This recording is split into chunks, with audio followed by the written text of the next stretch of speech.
শুভ সন্ধ্যা বন্ধুরা, কেমন আছো সবাই? আশা করি সবাই খুব ভালো আছো। আমি রনিতা চলে এসেছি তোমাদের কাছে আমার প্রথম মিনি ব্লগ নিয়ে। আমরা বাঙালিরা প্রত্যেকেই বিয়ের সময় গাছকৌটো ব্যবহার করি। এই গাছকৌটোটা আমি আমাদের একটা লোকাল মার্কেট থেকে কিনে এনেছি। এই কাজটা সম্পূর্ণ নতুন আমার কাছে, জানো তো। এর আগে আমি কুলো, মাটির থালা, বাটি, গ্লাস এগুলো প্রায় পেন্টিং করেছি।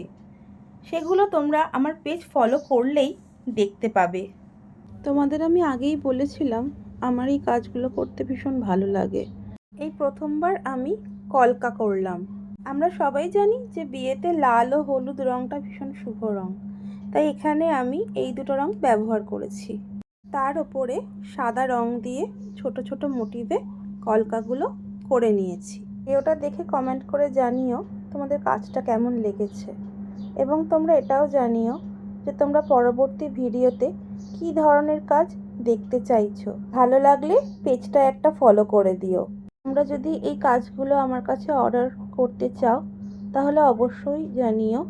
আমি চেষ্টা করব আমি আমার বেস্টটা দিয়ে তোমাদেরকে কাজগুলো করে দেওয়ার। আজকের মতো ব্লগটা এখানেই শেষ করছি।